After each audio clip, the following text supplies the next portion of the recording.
welcome to the family here on Purple Mafia. I am your host, Paladino Joey, or Joey Owygen. Purple Mafia is available on all of your favorite podcasting apps. Thank you once and always for downloading and listening to this show. And always, of course, it's a great pleasure to be back on board with you once again today. The Minnesota Vikings headed to Philadelphia. Looked pretty darn good out of the get-go. The defense looked outstanding. The offense sputtered and screwed around and started fumbling the ball. And at the end of the day, a lot of things just didn't go right for the Vikings and end up losing the football game in Philadelphia, Pennsylvania, 34-28. But we covered the point spread. Woo! This was absolutely ridiculous. The Minnesota Vikings are now -6 on the year in the give-take category, only because that Theo Jackson got an interception on Mr. Jalen Hurts. Otherwise, the Vikings would be -7. Ridiculous. Horse crap. Can't hang on to the damn ball. Stupid rules that are still around that I still remember haunting us way back in the 90s. I can't remember if it was Chris Carter or I can't remember who it was that fumbled at the back of the end zone. Fumbled the ball over the pylon and then out of bounds or out of the back of the end zone. I think it was out of the back of the end zone. It might even have been Robert Smith, but he never fumbled. So I can't completely remember. It was way back. It's like 25 plus, no, more like 28 years ago, something like that. It was like the mid-90s, and it was just devastating. And, of course, my brother is laughing his butt off because he laughs at everything. Everything bad, basically. Ha, ha, ha. You know, we're a bunch of losers. Ha, ha, ha. That's kind of my brother, especially back then, but still is probably, just not as much. And, yeah. That was Justin Jefferson again, where it could have been a touchdown. See, that's what's so devastating. It could have been a touchdown. Then you end up, like, you know, you're kind of diving for the end zone, and you lose the ball. It goes over the pylon, so it goes into the end zone and then out of the end zone, and that's the key. Obviously, if the Eagles recover, it's a similar kind of situation. Obviously, if the Eagles recover. I mean, whatever. It's a touchback. Similar here, though. It's a touchback. Yeah, it's just devastating. It's definitely not a safety. I don't know why I even thought that for a second. I was like, wait a minute, that's not a safety. You'd be on the other side. You fumble the ball, you recover it, but get stopped in the end zone. That's a safety, which is what happened to the Buffalo Bills last year when everything was going right for the Vikings in a lot of games until the playoffs started. And then things changed dramatically. And, of course, a couple of pretty much all 4 of the regular season games that the Vikings lost were super ugly as well.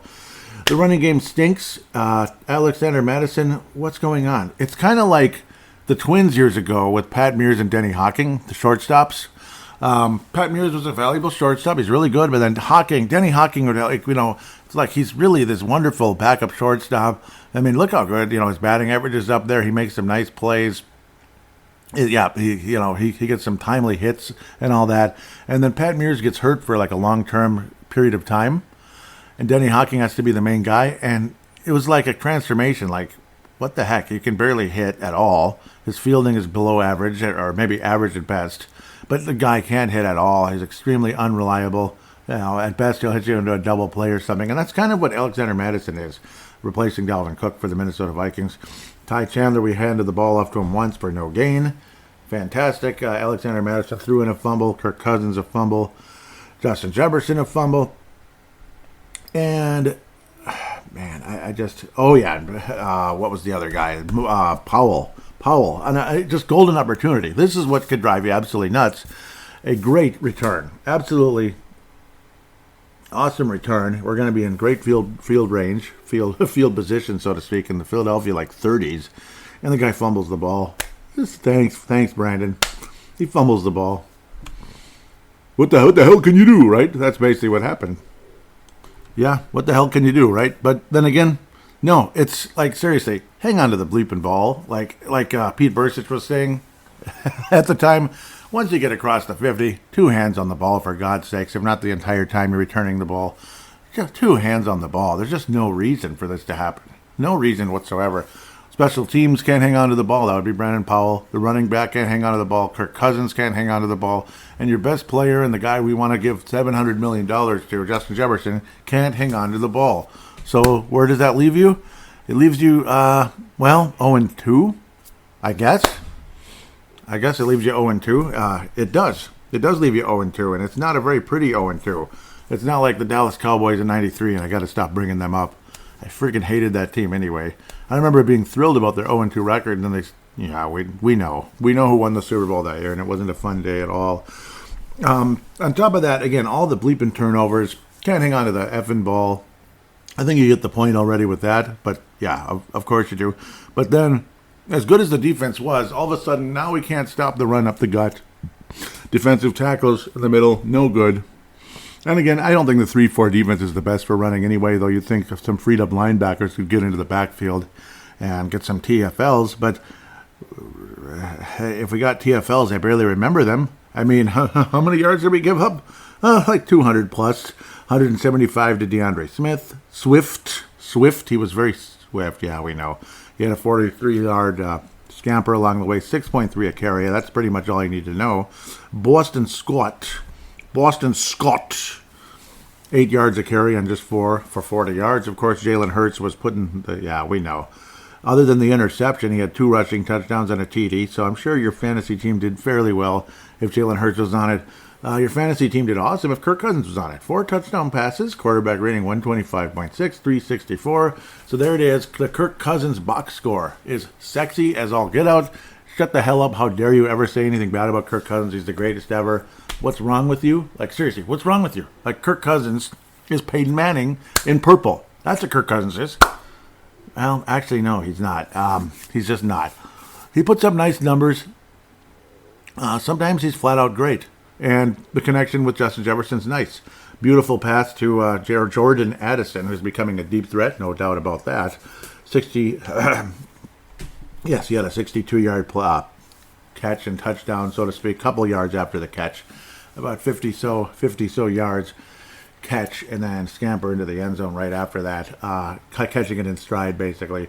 Jordan Addison's definitely becoming he's becoming a deep threat, and there's definitely something there. It's extremely exciting. Kirk Cousins might throw for 4,500 yards this year if he stays healthy.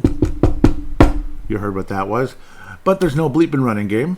Offensive linemen can't stay healthy for their life. Christian Darrisaw didn't play a minute in the game because of an ankle injury. But he was there. He was ready to go, but he didn't get to play. Ankle injury, they're like, no. And then the guy who replaces him has a serious knee injury. We're not sure how...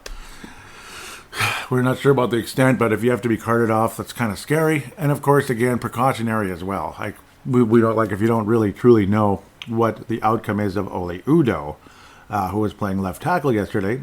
Mediocre at best, unfortunately. But well, for the sake and respect of Ole Udoh, I mean, yeah, I think he's fine. He's okay, but it's just like I'm not going to pile on a guy who just had a serious knee injury. So more than likely, anyway.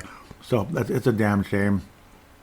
Feel for him. He's had a roller coaster of a career, having to come in as drafted as a tackle, having to play right guard, starting off really well and then dropping off the face of the earth during the course of the season, and then going to tackle, and which is where he's supposed to be later that year and into the next year, and then I don't know, not so good. And now into this year.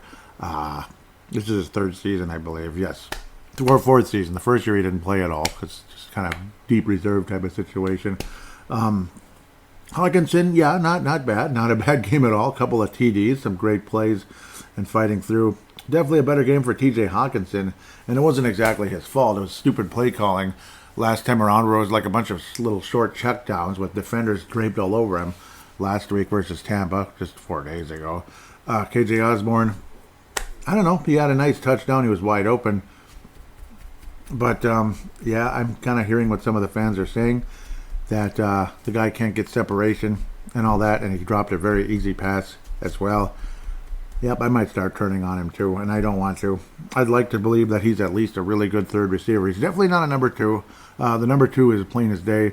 I can't imagine there was a confidence boost bringing Jordan Addison in, but, I mean, it is what it is. If you can upgrade at an already good position, make it phenomenal, go for it, I suppose. An entertaining football game nonetheless. The Vikings played well outside of the bleeping turnovers. But that's the thing. Just like the Saints game. Well, we won. We kicked their butts. We kicked the Saints' butts, but we fumbled like 15 times. And in pathetic and in an insane fashion, there was at least one back-breaking fumble in both games. Of course, the Favre to Peterson exchange that never got in Peterson's hands because Peterson wasn't paying attention because he's an idiot. I don't know. He's a fumbling moron, and he killed us in that game. He's like, oh, we gave this game away. No, you gave the game away, Adrian Peterson. And you know what? I don't hate Adrian Peterson as a person necessarily. He's a little weird and he's crazy. It's why I don't know, hating him's not going to make anything better. But I hated the way he played in that bleeping game. And I hated the way a lot of players played in this bleeping game. It was like the best player on your team outside of the quarterback being Brett Favre, and in this case, Cousins with his great statistics and his great moments. Kirk Cousins played really well in the game, okay? So I will give it to him. He played really well. He honestly outplayed Jalen Hurts in the game because the Vikings defense was good, except for one play where even what's-his-name, Flores, came up to Byron Murphy and told him, my bad. Yeah, a little too aggressive there, and Jalen Hurts was able to complete a deep one to Devonta Smith for their version of a Jordan Addison touchdown. Devonta had a couple more yards than Jordan, unfortunately. Just a couple, about 59 more yards and one more catch. Anyhow, what am I getting to? Justin Jefferson fumbled out of the end zone. Yep, hang on to the ball, dude. Come on. I mean, it's a dumb rule. We can pile on how stupid that rule is. It sucks. It's ridiculous, for lack of a different word that starts with an R. It's ridiculous. But, yeah. It still is the rule, though, and it's been the rule since before Justin Jefferson was born. Like, I'm pretty sure, Justin Jefferson wasn't even born the other time I can remember this happening. And it's happened it's happened in favor of the Vikings, I believe, once or twice since 90, whatever year it was. I don't know if it was 95. It felt like 95 was that kind of year where there'd be this big play, you get this interception or fumble recovery, and then we'd fumble it right back on the same bleeping play. On the return, we'd fumble the ball right back. It happened like more than once. That was a weird year where the Vikings could have been great. Like Moon was throwing for 4 touchdown passes a game. But then we were, just one thing after another. The run defense was awful, but the secondary was good, which is kind of sort of what's going on, but I don't know. I don't know what it is. It's more of a pass rush, aggressive pass rush, and I really like what Brian Flores is doing. Unfortunately, he did get burned. Yes, the defense did get burned with Hurts to Devonta Smith. Otherwise, Hurts would have had like not that many yards in the game. He would have had like 130 yards or so. So it's kind of funny. I know touchdowns. It's kind of wild when you think about that. If not for that one play, but that's the story of the Vikings. Oh, we just needed to make one more play. Ooh, I know we did. Jake Elliott missed one in the game, and then he did make a 61-yarder. I forget how long the first one was. Was it like 50-something? It was kind of like the kicker last week. He actually, Jake Elliott missed the first long kick, like 50-something, and then the second one was 61. The first one might have been 62 or something, if I remember correctly, actually. But so Jake Elliott did miss one from, New Jersey or whatever, and made the next.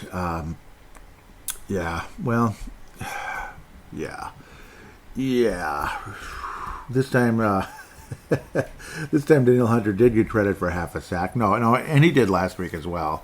So that did count. Again, good pass rush. As again, I'm all over the place. Ivan Pace shared the sack, so Ivan Pace did get his first sack. And conversation in, what do they call it, vent line for Score North with Mackie and Judd and Declan Goff. Dex, as he likes to call himself, or they like to call him. There's an ongoing feeling now amongst fans, and now even, Mackie, Judd, and Declan, I think, they didn't disagree. Let's just leave it at that, about Kwesi. If this team finishes under 500, he needs to be fired. Yeah, Kwesi needs to be fired. And this is people of all shapes, sizes, and colors, if you know what I mean. They're saying the same exact thing. Yeah, the Kwesi already needs to be fired. I can... Who am I to disagree? It looks like, the 2022 NFL draft looks like an absolute bust of all time when it comes to Minnesota Vikings, outside of maybe, outside of 2005, and I'm not even sure who the Vikings GM was. It was right before Rick Spielman. Supposedly it was Rob Brzezinski, but did he actually make the personnel moves, or did he manage the financial side? Isn't that pretty much what he does? Trying to get this together, because I want to look at the actual list of players from 22. Obviously, Louis Steen. Talk is, and I agree with this too, talk is if he was a late round pick, like 6th, 7th pick, he would already be cut based on his merits and how he plays. That's how bad he is. He sucks. Andrew Booth sucks. I know this sounds like I'm sounding like a little kid right now. Andrew Booth has provided absolutely nothing. Lewis Seen has provided absolutely nothing. Yes, he broke his leg last year. But even before he broke his leg, he was by far an inferior safety to other players on the team, like Metellus and obviously Harrison Smith. No kidding. What a shocker. Guys like Bynum and all that who can kind of move around and such. Ed Ingram's, Ed Ingram that's where the S came from, is a pretty big bust as well. He's super disappointing. We've thrown him in at right guard because, what the hell can you do? Who are you going to put there? I don't know. You're going to have to figure out something. Brian Asamoah clearly is inferior to Ivan Pace Jr. Okay, Kwesi, you did something right. Thank you very much. Ivan Pace Jr. looks like a starting linebacker in the National Football League. Ty Chandler's a nice 7th-round pick who got no yards yesterday. Caleb Evans is a starting cornerback. Okay, you did something. There you go. But outside of that, I don't know. Nick Muse might be something, 7th-round pick, but we haven't given him the ball. Naylor's mediocre at best. I mean, he's like a 5th or 6th receiver with a little bit of talent. Lowe was traded to he was a 6th-round pick. It was traded for a 6th-round pick. So it's like, okay, sure. We could probably use Lowe's help right now, but I don't know. Vidarian, kind of like that. Actually, that's a good name, actually. It says Otamewo, I don't know, former Gopher, of course. The best player out of this draft clearly is Caleb Evans. He's a decent cornerback. He's not a shutdown stud, but he's decent. Booth hasn't done anything. It's like he has a hangnail and he sucks. That kind of thing. Lewis Seen is awful. He's awful. A lot of people are saying he'd be cut already, and that's probably true. Booth's probably not going to last much longer the way things are heading. This last draft is kind of hard to say, but I'm not all that excited about it at the moment either. Not super. Well, okay, Jordan Addison. Shut up, Joey. But Jordan Addison is probably the best draft pick that he ever had. He kind of like walked into that one. Jay Ward's already got one of the worst penalties of the season. Like, how do you go offsides on a punt? Thanks, Jay. Mekhi Blackman, well, we'll see. He's kind of being thrust into a big role. Maybe. I mean, so maybe you can't fire Kwesi yet, but it's not even necessarily the awful drafting. It's the fact that the Vikings completely avoided, and this was also brought up, the Vikings completely avoided, that would be Kwesi, and as a general manager and all that, ignored the offensive line. Like Ed Ingram, okay, he'll get better. It's going to be okay. Kumbaya. And then basically nothing else happened. Believe it or not, what's his name kept ignoring the offensive line or kept swinging and missing on the offensive line. Rick Spielman, he eventually got 2 bookends that made things better. But as Gerald String said a good 3-4 years ago now, did I mention we need some guards? Yeah, we do. We still need guards. Ezra Cleveland's playing out of position, and I think didn't he get like the best PFF rating in the first week or something? You barely notice. I mean, I guess so. It's one of those like anomaly, like urban legends. Like, how does that happen? How could he be the best offensive player on PFF? But it also says how awful your offense was. Ezra Cleveland had the best PFF score. All right. I mean, they know more than I do, and they do. They do know more than I do. So I'm not wandering around wagging my face at you like I'm such a genius and I know everything. Obviously not. You know why I'm not a genius? Because the urban legend last week was bull crap on my part. Addendum and errata. I'm calling myself out. Yeah. Why? Why am I calling myself out? Because it wasn't the coach's fault, it's the GM's fault. It's more related to the GM's fault on that stupid timeout with a little less than 6 minutes remaining. It felt like the dumbest move ever. We're blowing a timeout, I thought we were blowing a timeout to ice a kicker from 57 yards out. I should have known better. Somebody was out of position, and they were talking about it, and yet I still said it anyway. I don't know why, but I deeply apologize. And who was out of position that could have cost us or was walking off the field? That we would have had one less player, and maybe the Tampa Bay Buccaneers could have faked the kick and had like a first down or way beyond that, maybe a touchdown. Because no, what player was that though? Lewis Seen. Lewis Seen, Ed Ingram, guys like that are why people are talking about Kwesi needs to be fired. That's why. Will Kwesi be fired at the end of the year? Very unlikely, unless this team goes 4-13, which some people are thinking. We're going to go from 13-4 to 4-13. Well, I doubt it, but I guess you never know. The way the season's starting and the snake bit approach and everything, you never know. Generally speaking, it's like a lot of players played so well, and then bottom line, the fumbles and all that, and then of course the defensive tackles in the middle not being all that great. Like, I'm starting to turn on them now, the defensive tackles in the middle, like Phillips and such, not turning out as good as we thought. And also, again, the $1 million thing that everybody's going to be shaking their heads and throwing blue bricks at my face and anybody else criticizing them. They were on the field forever. They were on the field the whole game, so of course they were gassed. Yes. Once in a while, though, you can still make a play, I'd like to believe. Yes, the time of possession was egregious. Like, we're talking like, you've got to be bleeping me. Like, that kind of bad. Hopefully this even has it. Yeah, that's the one problem with this. Where is the time on the field? Yep, time of possession. Okay, that's per game. That doesn't help me at all. Yeah, this is annoying. Yeah, because it's not showing the actual games. It's just showing, like, coming into the game.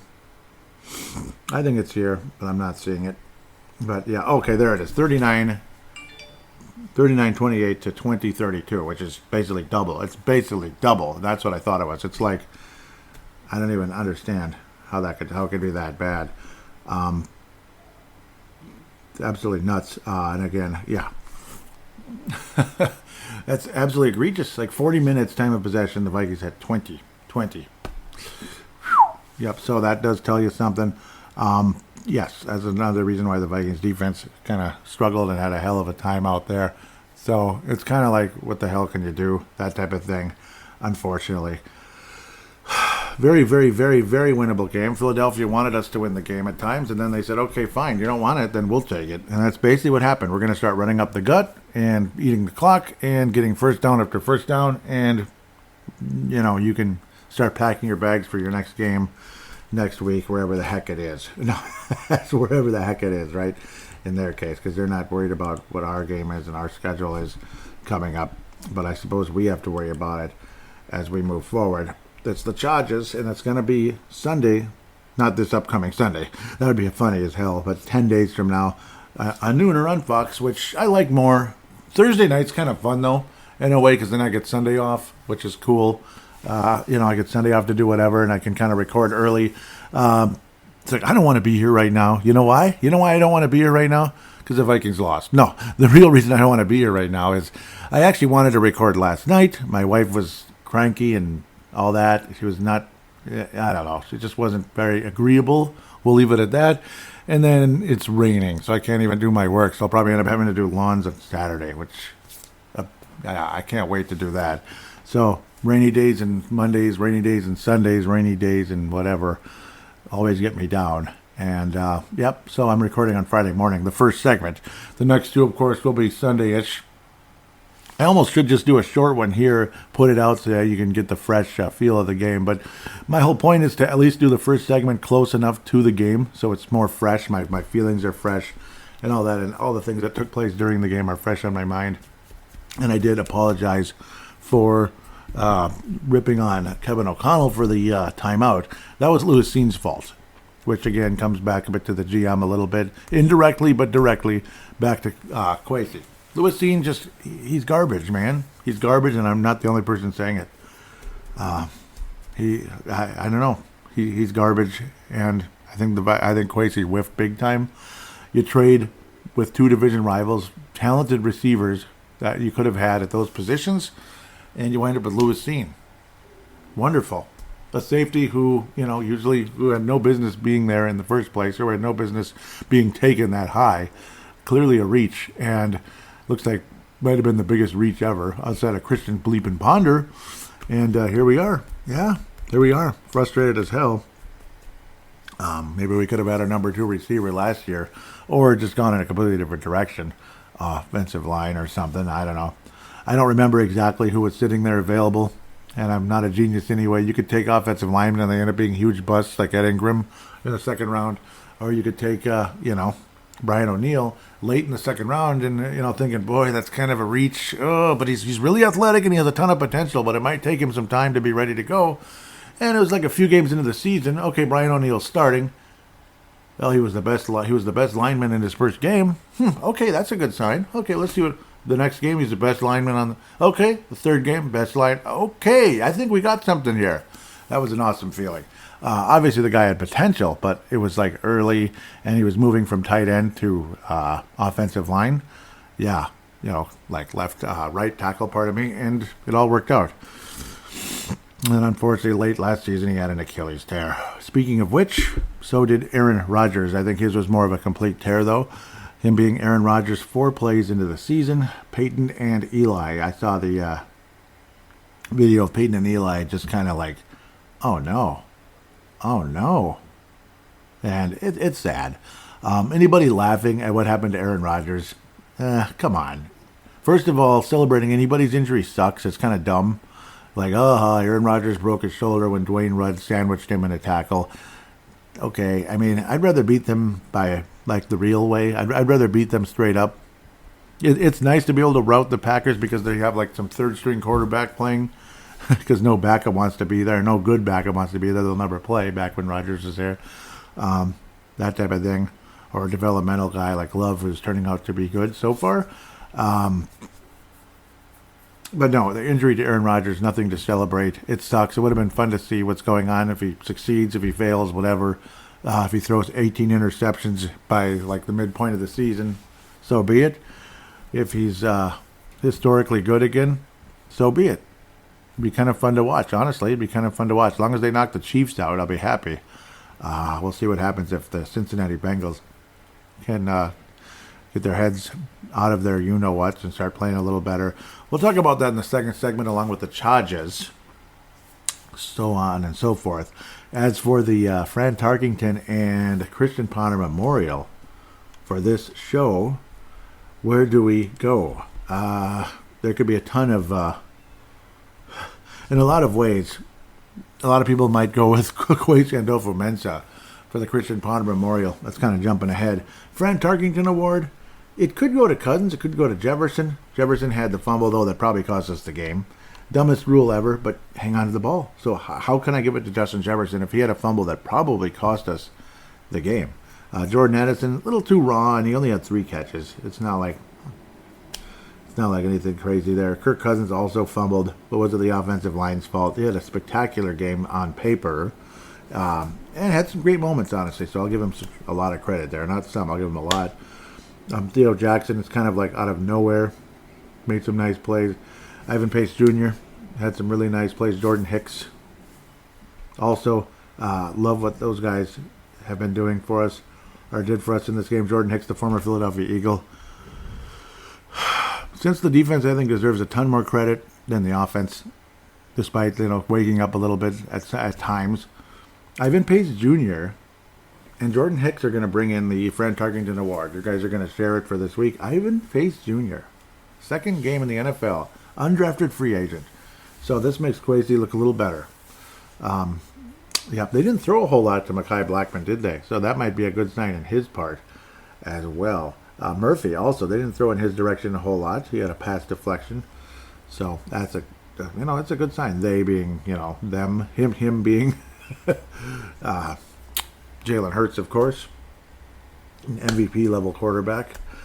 Hicks and Ivan Pace Jr. are going to bring in the Fran Tarkington Award. The Christian Ponder Memorial, well, it could be Ed Ingram again. It might as well be. I kind of want to give it to Madison. I'm sick of him. I'm already done. I think the Vikings need to make a significant move at running back and on the offensive line, unless we're just like, okay, you know what? If we're going to embrace the suck, then so be it. Maybe we can get our franchise quarterback of the future. Maybe Cousins can't get it, though. Obviously, he was, as good as his numbers and paper were. When you watch the game for real, you don't really see a quarterback that's got Patrick Mahomes-like numbers. You just don't see it. Alexander Madison looks like crap. But obviously, the offensive line in front of him is not helping at all. Kind of like 2016 or 2016 with, I forgot the running back's name. It was awful. Asiata. He was awful. But the line in front of him was awful, too. The guy was awful. Big guy, he could run me over. But, I don't know. It's just slow and plodding. He certainly couldn't do it in the NFL at a high level. Alexander Madison, I guess I'm going to go in that direction. It could kind of go all over the place. Powell, I almost want to give it to him. I mean, screw you, dude. Nice, really nice quick return. You fumble it right back. I'm going to give it to Powell. Screw him. That made me so angry. Yeah. Powell and Madison. Okay, we're going to share. I'm in the season. Since we're in the giveaway department, I'm going to give away awards today. Positive and negative. Hicks and Jordan Hicks and Ivan Pace Jr. for the Fran. Alexander Madison and Powell are going to bring home the Christian Potter Memorial. With that said, we'll take a quick break and get to segment number 2 and hopefully have a little more fun than this one.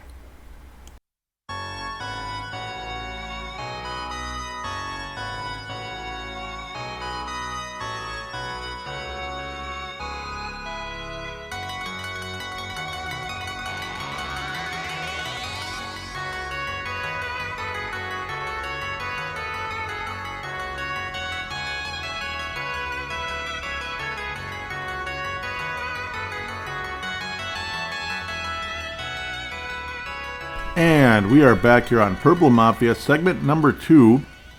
Time to do the preview, of course, look around the NFL as well, which I tend to do quite a bit during the course of this segment. I enjoy it. Always got Sunday Night Football flashing in the background. A very low-scoring Miami and New England game. I actually would have expected a little higher scoring considering Miami's offense. Not too long ago, even in the Tom Brady days when he was still in New England, Miami and New England often had closer games, like lower-scoring games, and a lot of times, Brady actually had a hard time with the Miami Dolphins, even in the seasons when the Patriots were, kind of like flirting with being perfect and all that stuff, because Miami's the only perfect team in NFL history, because, they got to the Super Bowl and actually won it, where the Patriots got there and lost with the perfect regular season record. There he goes. There he goes. Nope. Okay, sorry. Miami Dolphins, yep. Is that Waddle there? Yep, Waddle with the nice catch and scamper. Nice. Miami Dolphins, of course, love the teal colors, and the New England Patriots wearing the 1980s looking like red uniforms, or super early 90s also, but they changed to the darker blue by about 93, I think it was. So it was pretty quick. 94, maybe the Drew Bledsoe era was about that time. Sorry, I'm babbling already about other things, even though it is football related. Not talking about cooking recipes or anything. New Orleans, the other New Orleans, there's nothing new about New Orleans, though. It's a very old city, is heading to Carolina for Monday Night Football, and then a classic Pittsburgh and Cleveland black and blue division matchup on Monday Night Football as well on ABC. That's the AFC's version of the black and blue division, where, of course, the NFC's version is the North. Yes. Packers Atlanta, that'll be coming up later. Buffalo Bills smoking the Las Vegas Raiders. Of course, we will be previewing the Los Angeles Chargers coming up, who, spoiler alert, are 0-2. Buffalo Bills, after screwing around last week, not screwing around this week. Vegas won their first game of the season. Their second one, not really. The Buffalo Bills said, you know what, we're one of the best teams in the NFL. We're not going to be like the Vikings and go 0-2. And they destroy the Las Vegas Raiders 38-10 in thorough fashion, let's just say. Jimmy G. Garoppolo with a couple of INTs. Josh Allen a lot better than last week, where he was just a freaking mess. It was like, what the heck's going on here? Looked awfully average last week. This week, 31 of 37. Almost 300 yards, 3 touchdowns. James Cook was cooking big time with 7.6 a carry, including a 36-yard scamper. It's not like he ran 80 yards, so it just tells you again, James Cook was having a pretty easy time busting through that mediocre Raiders defense. Gabe Davis, at least it was mediocre in this game. Gabe Davis had 6 catches with 92 yards and a touchdown to lead the way with Buffalo as well. This guy named Stephon Diggs with 7 catches and 66 yards, but he did catch all of his targets. Woo! So nice. Latavius Murray, former Viking watch, as we'll always keep that coming. 22 yards on the ground and 6 carries, but also had a couple of catches anyway, for 9 yards. Wahoo! Bottom line, the Buffalo Bills smoke the Raiders. We don't need to talk too much other than former Viking watch in that case. Baltimore and Cincinnati. The Bengals are 0-2, and I believe they were 0-2 last year as well. And yeah, I'll leave it alone. I'll leave it alone what happened in the AFC title game. They should have won, damn it. And they didn't. Baltimore Ravens, they are 2-0. Off to a nice start and beating Cincinnati in Cincinnati. It's always been a tough matchup. But losing 2 divisional games to open up the season is never a good thing. It's not. Every season where the Vikings just absolutely dominate their division, they end up having one of those great seasons where they go to the NFC title game, but then unfortunately still find a way to lose. Looked like Waddle could have had a serious injury, but it ended up being the defender, number 25, that got hurt. I don't like seeing people's ankles waddle, and especially with especially what I've been going through for the significant course of the summer. God willing, this sucker is going to be healed very soon. But it's been, let's just say my ankle's been sore pretty much all summer with kind of an irritation, almost like a bursitis type of situation in my ankle. Yeah, it's been fun. So I don't like seeing ankles wobbling around like that. It's kind of sucky. And of course, you saw what happened to Aaron Rodgers last week. So yeah. Or was it 2 weeks already? Nope, last week. Yeah, just duh. Yeah, it has only been 1 week. Joe Burrow was certainly better against Baltimore, but still had that INT. Lamar Jackson way better than last week. Lamar Jackson had pretty much nothing to do with the, except for some good runs and such, but his passing game had pretty much nothing to do with Baltimore's win last week. It's more of their defense getting turnovers and getting it to the quarterback and all that. Nelson Aguilar, that is an awesome name. Rolls right up your tongue. Yeah, I say that every 10 seconds, don't I? But it sounds good. It's fun, right? 63 yards and a TD. Zay Flowers, that's a good one as well. 62 yards. No TD, but Mark Andrews got a touchdown, blah, blah, blah. Nothing too sexy about the Ravens team. They just win games, basically. Maybe just the quarterback is exciting, this and that, but generally speaking, he doesn't necessarily always win with his arm. Sometimes he wins with his feet. And then sometimes he does win with his arm because the skill level is there. Coming in, again, years ago now, out of Louisville, of course, is where Lamar came from. Louisville Lamar, who a lot of people thought at the time could have gone number 1 overall in the draft, went with the final pick in the first round, where the other guy did go number 1 overall with the national championship with Justin Jefferson and his teammate Jamar Chase along the way. That is just, every time you think about that, it's like, wow. And I can't really stand Louisiana State or whatever they're called. I can't stand them, but whatever. With those guys, you can stand them. I don't know. Generally speaking, I get tired of them a little bit.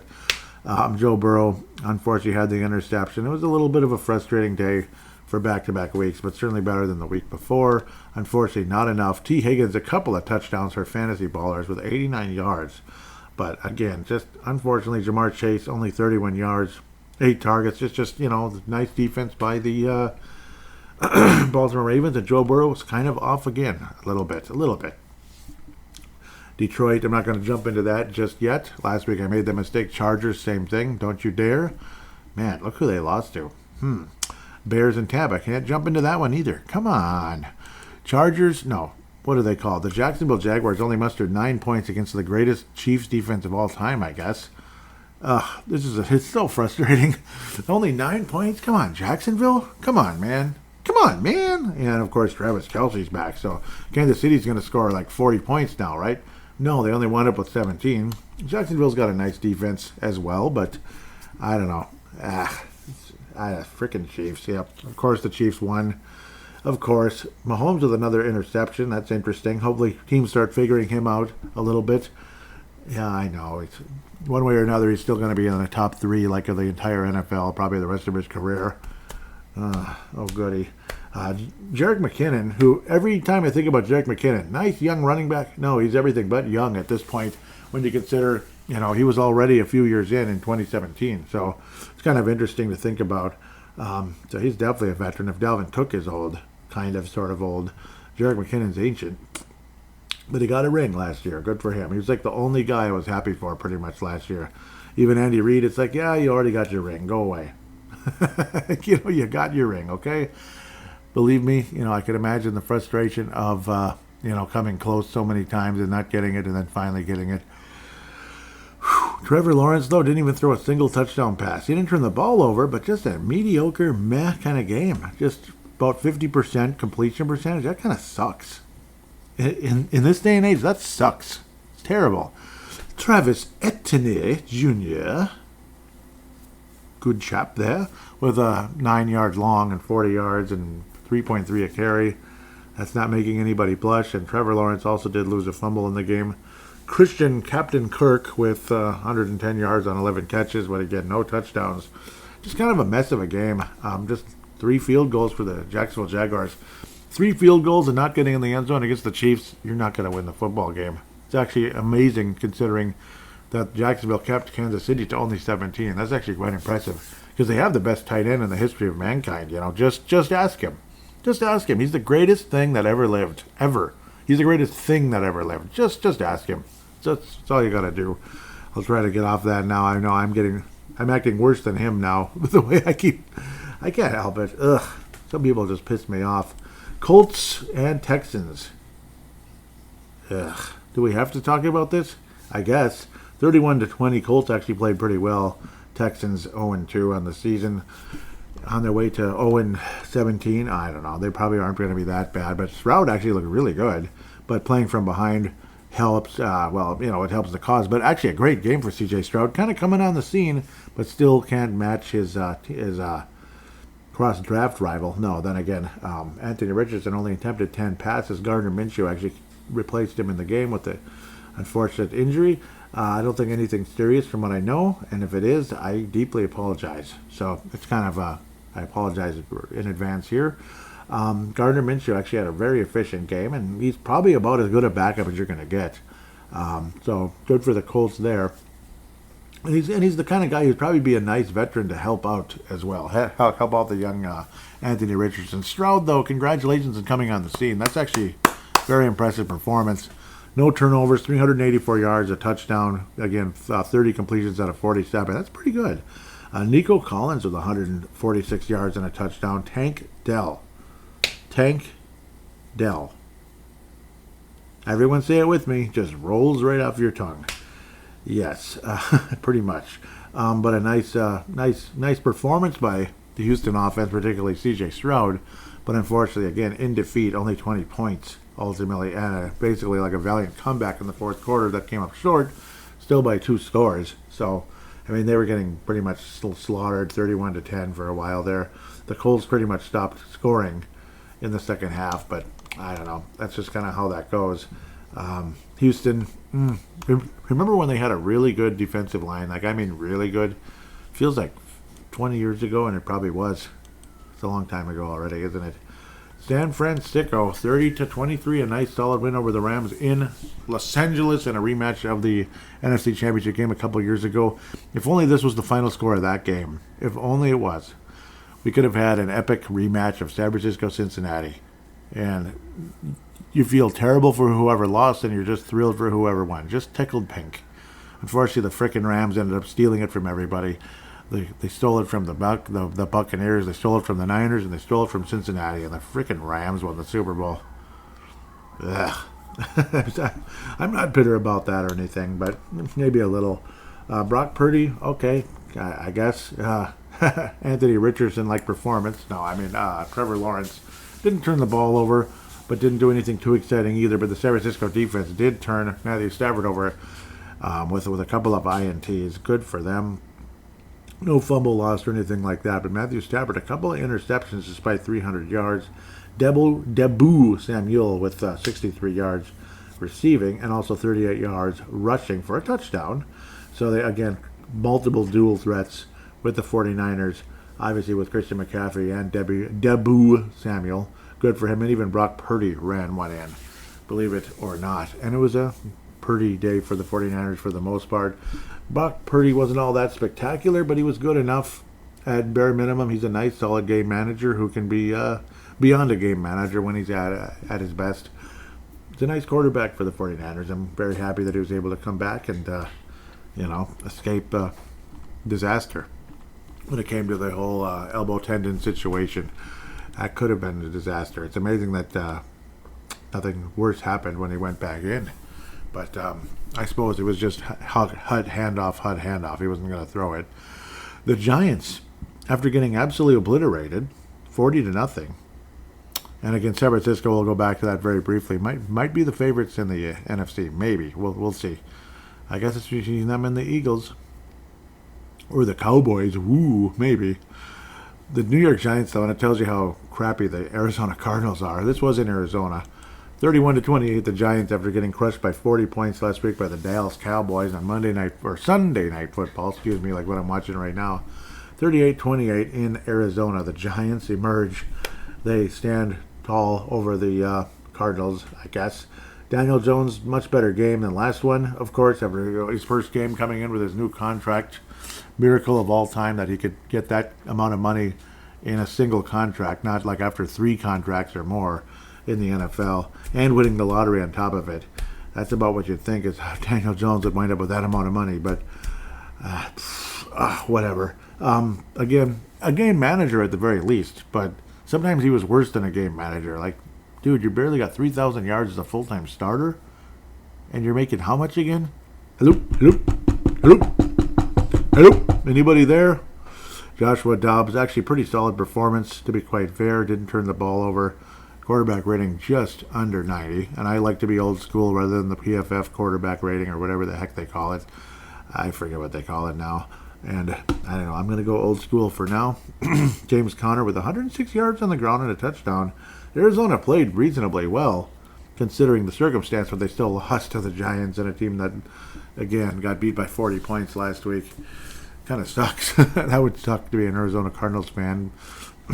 Especially when you had the number 1 pick a few years ago. You had your hopes up a little bit with a dual threat type of quarterback, and he ends up would he rather play Call of Duty than win a Super Bowl, it sure seems. Now I'm hitting the wrong button, which is really annoying. But that's how it goes, dang it. The Dallas Cowboys, 30 points, so that's now 70 points in 2 games. Average of 35, I'm sure you understand the math there. New York Jets somehow escaped with a win last week besides the side of that disaster. Other than that, Mrs. Lincoln, how was the play? The play was a success. They actually came out in the black. They made about $5 profit, but at least they didn't lose any money. It was a miracle. I'm just, throwing some kind of metaphor in there or whatever the frickin' term is. But they give up 30 to Dallas in AT&T Stadium, which has had a couple of incarnations, I believe, but I don't even know. I'm just lost in the past, I guess, of Texas Stadium or whatever the hell it was called. 30-10 victory for Dallas. Not much to write home about if you're a New York Jets fan. Not at all. 12 completions of 27. Zach Wilson, reality has set in very quickly. Kirk Cousins, anyone for the Jets? Kirk Cousins to the Jets. Tom Brady comes out of retirement to pull off some kind of crazy miracle. No, that's not going to happen. Even Brett Favre wouldn't come back now. Let's see, who else is out there? I've heard the name Joe Flacco. I don't think he's coming. No, I think he was very comfortable with retiring at the end of last season. I'm trying to think of who might be there, but Zach Wilson, he looked promising last week, and you saw that big smile on his face, like, it's going to be okay now. Aaron Rodgers is out. And then he throws 3 interceptions against a very aggressive, very talented Dallas defense, which I freaking overlooked going into the game last year. I'm always stuck on the offense. Oh, Dallas's offense is so good, but their defense, they give up like 400 yards a game. Yeah, they used to. They used to give up about 400 yards a game. Now it's like be prepared to be run over by a truck, because they're really tough to deal with. It's not easy. CeeDee Lamb's a great receiver, of course, 143 yards and 11 catches. Didn't get in the end zone. Dak Prescott threw for $255. So, and of course makes $1 billion a year or whatever it is. Tyler Conklin, former Viking watch, with 50 yards and 5 catches in a game where Zach Wilson threw 3 interceptions and a touchdown to Garrett Wilson. Good for Garrett. Zach Wilson was scampering around. At least he didn't lose a fumble, because that would have been Kirk Cousins' territory. Okay, I'll leave that alone. Dalvin Cook ran the ball in on 7 yards and 4 carries. I don't know. And he lost a fumble. No, he didn't score a touchdown. He just lost a fumble. Excuse me. That sounds more like a certain former running back, unfortunately. And I got freaking tired of that. Of course, our guy lost a fumble last week as well. Faced some unfortunate stuff on social media. And that's as far as I'm going to go. I'm not going to get into that. Other shows can do it. If that makes me a coward or a bad show host or something, I'd rather just kind of talk about football. I think we need a break from the endless division in politics and other stuff. I think we need a break. Sorry. I watch football to get away from it. I talk about football to get away from it, not to amplify it, which is what ESPN and other stations and KFAN especially locally tend to do. Man, yeah, they keep showing the Waddle play where it looked like Waddle could have had a terrible ankle injury. Instead, the Jones, number 25, well, he's holding his hand though. So, no, maybe that's when he was tackling him. It got kind of one of those, like a contusion or something much worse. Because it looked like he got kicked in the head as well. Sorry for my distraction here. Yeah, well, good thing for me to be distracted. Move on from the semi-political conversation that KFAN loves to get into all the time, especially Dan Barrero. Like, he can't live a day without, getting semi-political one way or another. Oh, and reminding us how smart he is. I don't know. Anyhow, Washington Redskins are 2-0 already. Unlike the Gopher football team who got slaughtered by North Carolina. And that's the end of that conversation as well. Keep rowing. Okay, I'll leave it at that. Keep on rowing. I don't know. I don't hate the Gophers, but I don't get excited about them. Sorry. I just don't. Get excited about the Gophers for what? Because it's football season instead of the abyss, as people call it? I don't know. Sometimes the abyss is okay. Take a little break, reset, go swimming when it's actually warm enough to swim. Yeah. Anyhow, like the water's warm enough anyway, the temperature might be.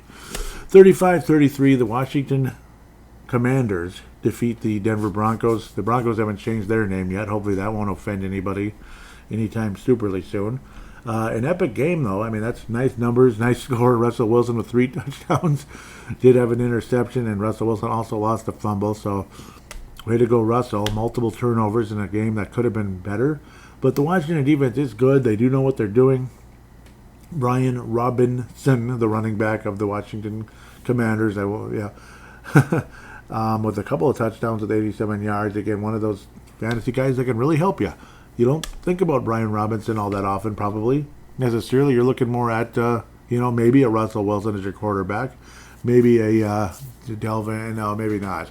Maybe about 3 years ago, you look at Dalvin Cook, but other excellent running backs in the NFL. But Brian Robinson might be one of those guys that's helping you at the time being or whatever in the early weeks to get some of those early wins. 1.5 sacks for Montez Sweat, 1.5 sacks for Chase Young, 1 sack for Justin Smith Williams, or JSW, I guess. Casey Toohill rolls right off your tongue with a sack. Jamin Davis with a sack. Wow, Washington defense, yet they give up that many points. And I know they have the mastermind of offense, the king, the god of offense in Sean Payton. I know. He's the king of kings when it comes to whatever. They did get 33 points. They did manage to get some good plays and all that stuff. But at the end of the day, who won the football game? Washington won the football game, and those forced turnovers on Russell Wilson certainly helped the cause.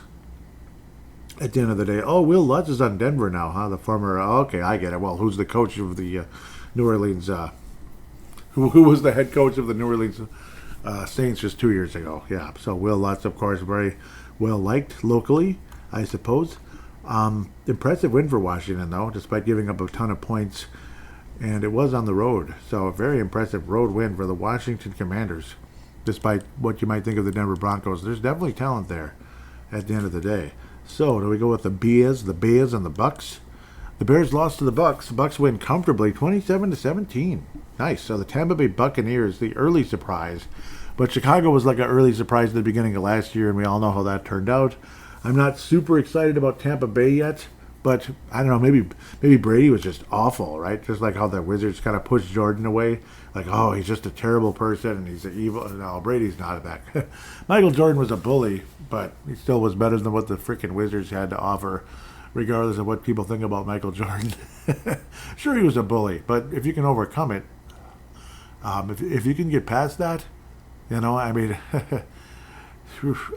there's not a whole lot of an argument you can really say about wanting Michael Jordan on your team. Bottom line. Sit down and listen, son. That's about it. Baker Mayfield, though, 317 yards. Maybe we don't feel quite as bad around here. No, we still feel bad. Baker Mayfield's not a good quarterback. We can say whatever we want until the cows come home. But 317 yards against a Bears team that I'm not sure who they are. Fields sometimes escapes for a lot of yards. In this game, he didn't do anything hardly, except for a couple of interceptions and 200 yards passing. I don't know. The Bears look terrible, and I guess that's how it goes. Vikings better sweep them, because if they don't, we're not gonna make the playoffs. I mean, you have to win those games. The Vikings are already in the hole right now. You have to beat the Chargers. It's literally like a must-win game. Otherwise, it's 2013 all over again, or 2021 all over again. So far, it's felt like 2021. A lot like 2021. That's kind of like a theme almost going into this season. Early on, that's kind of the theme of this episode. The Vikings look a lot like 2021 right now. Kind of just like costly, stupid mistakes, costly timing, costly timed turnovers, and obviously every turnover is a huge mistake no matter how you look at it. A turnover's bad, unless it's a Hail Mary at the end of the half, and oh well, we'll be okay. Like an interception or something. But when it's like, but it's like, like fumbling at the goal line, and then that stupid rule. But we can complain about the rule all we want. Yes, it's a stupid rule. It's complete bull crap. It should probably just go back to the Vikings it should be like a dead play or something. I don't know. It should be like a dead play. Maybe like in that situation, restart where you were, but a loss of down. Yep, it's a loss of down. That's what it should have been. So you still get penalized a little bit, but you don't actually lose the ball completely altogether. But regardless how much we complain about the rule, if it is the rule and you are educated enough in the sport to know that's the rule, hang on to the Mickey frickin' ball. I mean, that's the bottom line. What if he was in the middle of the field and he did that? Oh, that would be great. Wonderful, So then it wouldn't be just a touchback. It'd be like the ball right there at the 50 or the 40 or something for the Eagles or whoever. And fly, Eagle, fly after that. Regardless, why am I getting into that? I don't know. The Bears are awful. The Bucs are a little better. Good for them. And the Bucs are 2-0 on the season. The Bears are 0-2, and they're probably going to win 2 or 3 games. The Bears just might have the number 1 pick again, if all goes well for them. And unfortunately, now I'm starting to turn on Justin Fields. Last year I was like, don't give up on him, Chicago. Don't give up on him, Chicago.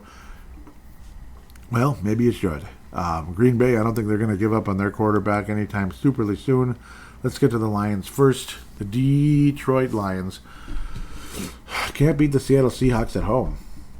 Interesting. I don't know what to say about that. Like, Seahawks were awful last week, and they managed 37 points in Detroit today. So this is where the Lions are the Lions again. Jared Goff throws for the 323 yards. They're kind of like a junior version of what the Cowboys were a few years ago, with the great sexy yards. But then they give up, like 600 bleeping yards. Like, what's going on here? Come on, guys. Come on, man. No, it's like closer to, it's over 400. I can definitely do the math there. It's definitely over 400 yards. Geno Smith with 328, couple of touchdowns, very efficient game, 32 of 41. That's great. Goff, good as well, but again, a turnover. David Montgomery fumbled the ball. Amon Ross St. Brown fumbled the ball. Yeah, so that didn't help either. So, turnovers. There it is again. Montgomery, Brown, and Goff with interceptions in the game. 2 fumbles and an INT. I mean, that's 3 turnovers right there. Looks like Seattle, they didn't turn the ball over. So 3-0 in the take-give. It's going to happen. And they give up a bunch of yards to guys like Geno Smith and such. Seattle defense, not bad. I mean, give them credit. A 40-yard return as well for a pick 6 for Trey Brown. Obviously a familiar name and a pick 6. So, I don't know. It kind of sucks. It's a shame. I'm almost kind of like rooting for Detroit a little bit, but then again, no. If the Vikings can still win the division, that'd be wonderful. But we don't want Green Bay to, do we? It'd be nice to see Detroit do something if we're stuck. Obviously, if I were to pick a favorite team in the division, if I just had to have a gun to my head, I don't pick somebody other than the Vikings, I'm dead. It would be the Chicago Bears. But maybe not this year. But just saying, it'd be the Bears. Would be my second favorite NFC North team. I think you guys figured that out about 15 years ago by now. But again, 37. So Detroit kind of had the Vikings rubbed off on Detroit, basically.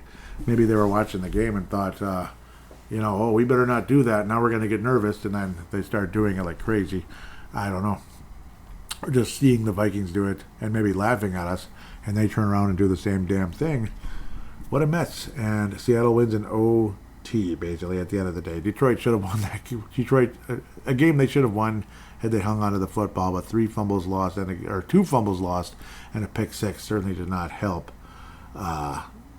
the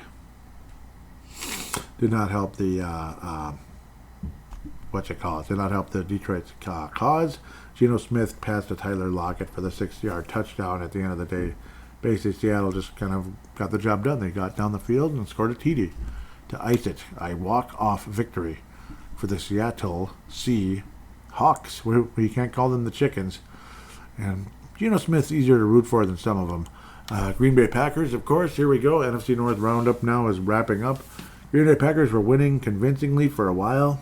They didn't initially have the lead, but they had a pretty good lead for a pretty good time for the most part. They were up 24-12 at one point, doubling up the Falcons. But 12 points isn't that much. It's enough to be a problem. It's two scores, and it's 2 big scores basically. If you get what I'm trying to say, I'm not trying to be too nuts here. But the Falcons, it was all Falcons in the fourth quarter. It was a Falcons fourth quarter at the end of the day. Desmond Ridder rushing up the middle. Young Hoo Koo with a couple of kicks. Young Hoo Koo, the Shogun warrior from ancient Japan. Young Hoo Koo, that sounds about right. Probably not, but it's what it sounds like anyway. He's a Shogun warrior. I'm telling you, maybe that'll be my new nickname for him, the Shogun warrior. Got the job done. He twirled his spear around and fired away, and the ball went through the uprights. Yeah, that's what it did. Twice. And the Atlanta Falcons defeat the Packers. Not quite a walk-off, though. They had to make a stop with a minute remaining. And they did. The Falcons made the stop. And the Falcons defeat the Green Bay Packers, getting a little revenge on the Brett Favre, giving up Brett Favre to the No, it didn't have anything to do with that. But they did get the win, though. Impressive. The Falcons, one of those cute little, what the heck, wow, they're 2-0 type of teams, kind of like the Tampa Bay Bucks. So there's a little bit of competition in the NFC South, believe it or not. A lot of competition. So the Saints have to win, obviously, against Carolina. They are 1-0. Carolina's 0-1. And that one's in North Carolina. Interesting. So definitely a meaningful football game on Monday Night Football at 6:15 p.m. Central, I believe. Yep, and then 7:15 p.m. Central on ABC. Pittsburgh and Cleveland. I'm sure most people would be more interested in the NFC game around here. A lot of times I prefer AFC just to kind of get a break as you get sick and tired of NFC teams. Like right now, I love seeing Miami and New England instead of like the Eagles and Cowboys. As good of a matchup as that would be, it's awesome. But it's like, I don't know, you get kind of sick of them after a while, don't you? Sometimes you want to see an AFC team other than that one team that plays in like America's heartland. That's the one good thing about that team is the actual location where they play. Outside of that, yeah, you get sick of them. Oh, they're so good. I know, they're good, but I get sick of them. Falcons with a very impressive win. Mike Hughes played but didn't tackle anybody because Jordan Love was terrified of Mike Hughes. I mean, he might get an interception. That's about all Mike Hughes might be able to do. Sure, they can't tackle anybody.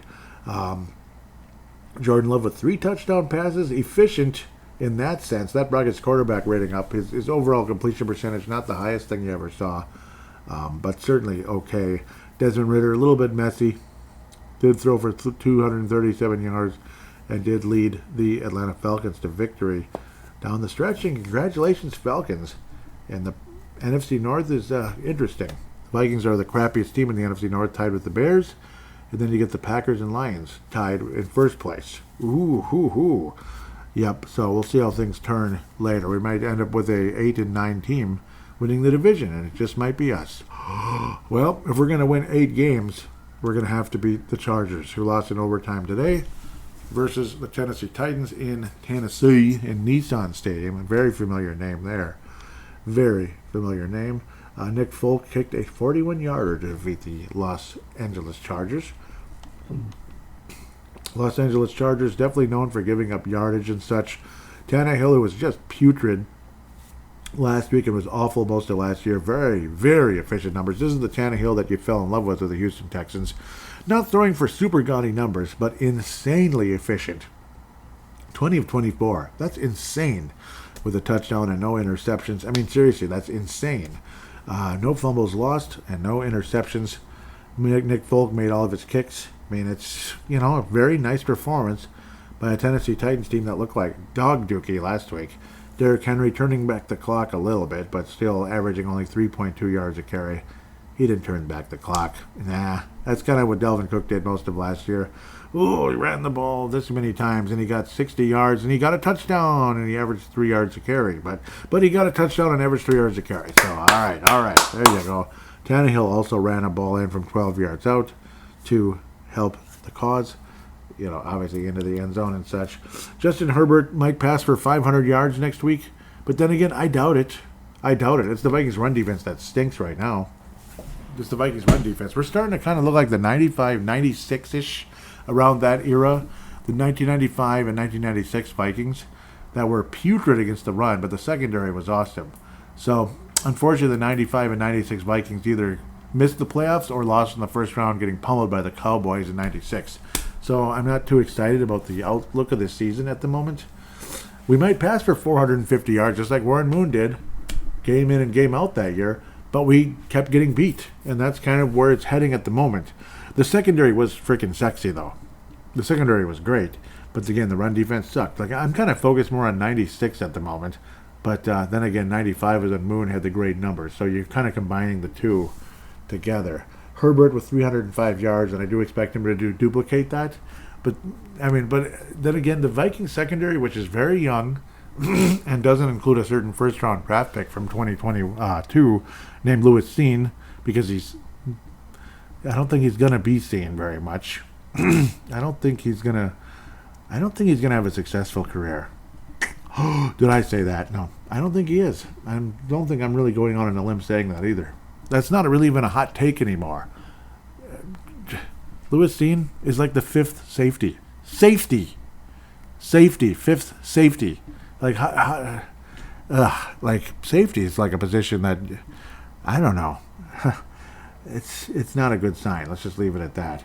But if you're the fifth safety, that means you're never going to play, right? That's the whole point. If you're like the fifth cornerback, you might play sometimes. But then again, we're talking about guys like Chris, whatever his name was, Boyd. Maybe thinking about a Chris Boyd type, but at least he played sometimes when he wasn't out of position on a golden opportunity and stuff.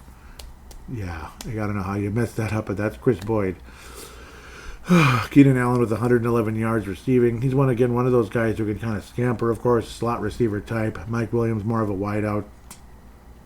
13 catches, but Keenan Allen with a couple of TDs, and again, a speedster and all that. He's definitely an established player now with those Los Angeles Chargers.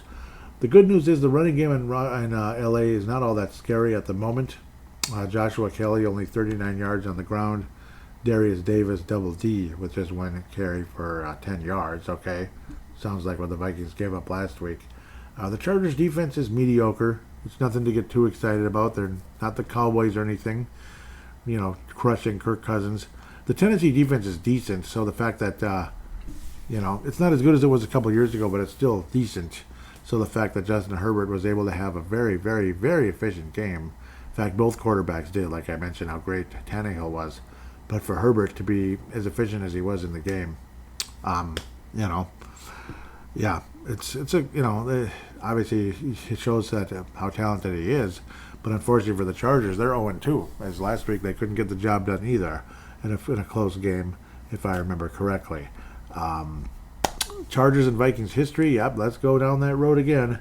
The Vikings and Chargers have not played very often. In fact, they just don't. It's the whole NFC, AFC thing, and especially back in the day. It's like we almost never played each other. But pretty much just the same nowadays. You play a certain division every year. Like this year you play this division, the next year you play that division, and then you don't play any other AFC teams.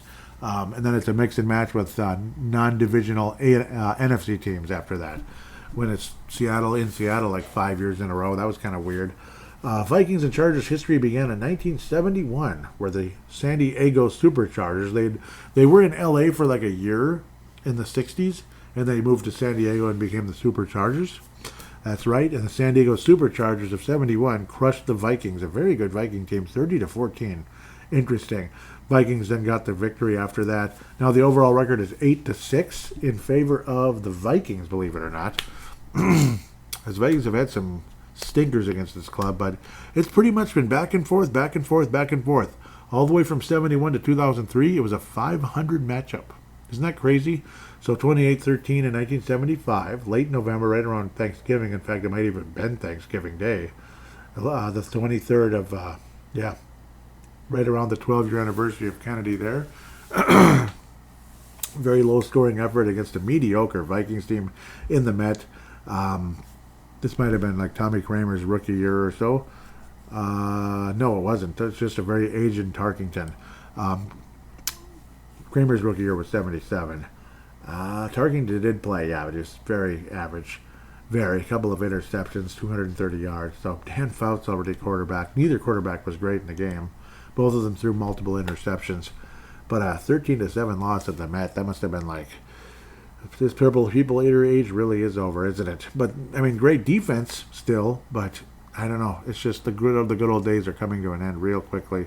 The Vikings did get a win the next year, or next time they played, 1981 in San Diego, 33-31. Epic battle there. Kramer versus Fouts. I don't even need to look. That's exactly what it was. 84, the year of hell for the Vikings. Absolutely horse bleep season for the Vikings. Got whooped in the Metrodome, not Met Stadium, but the Metrodome, 42-13 against the Chargers team. Yep, that is unbelievable. The Vikings would play 4 home games in a row versus the Chargers. So I bet San Diego's like, okay, come on, hello. So from 1981 was when the last time the Vikings had played in San Diego. We wouldn't go to San Diego until 2003. Let that sink in. That's a long time. I mean, that is a long time. 22 years feels like nothing, but 1981 to 2003 feels like, an eternity. Like, we're talking Atari was the main, probably still the main game system in the world, right? 2003, we're talking, well, it's PS2. Yeah, PlayStation 2 was still good. It was getting a little older, but yeah, it was like the main game system still. The Xbox. Think about that. Atari versus Xbox. That's a big difference. Anyhow, why am I getting into that? 1985, the Vikings would play back-to-back years against the Chargers. Isn't that crazy? And we'll see a change coming up. This was in the Metrodome, 21-17. The Bud Grant-led Vikings with the victory there. And then there would be an 8-year wait until the Vikings and Chargers would play again. And I remember this game pretty well. A mediocre to slightly above average 93 Vikings team would get slaughtered at home against a pretty good Chargers team that went 11-5 the year before. Very impressive fashion by that Chargers club. Stomping all over the Vikings. That's the name of that running back. Why am I forgetting his name? Natron Means. Yep, good. I didn't have to look it up. I just remembered. Yeah, that was a very good Chargers team that went to the Super Bowl the next year, only to be crushed by the 49ers. Vikings and Chargers would play in the Metrodome again 6 years later in 1999 with a 35-27 victory by the Vikings. I remember that one a little bit. I can't remember who the quarterback was. I gotta check. I know it was Jeff George for sure, right? Vikings came out of the depth of hell. We're all the way up to 7-4 after being 2-4. Vikings were in a huge winning streak in that time. 28 points in the second quarter. Of course, guys know the name of Jake Reed and Randy Moss. Yes. Jim Harbaugh. Wow, that's who it was. Yep. I forgot he was still playing around that time. Yep. That was obviously after his captain comeback days of the Indianapolis Colts. And yes, he threw for 404 yards against the Vikings. Wow. And he wasn't even wearing khakis. Okay, sorry. 4 touchdowns and a couple of INTs for Jeff, the gunslinger, George. Vikings win in the Metrodome just after Thanksgiving. Sorry, I'm probably babbling too much here with the same old thing. Vikings would then, then it went to San Diego. The Chargers crushed a 2003 Vikings team 42-28. 35-17 victory in the Metrodome in 2007 by the Vikings. That was the Adrian Peterson record-breaking 296-yard day. I remember that very well. Beautiful, fun day, 35-17. That was fun.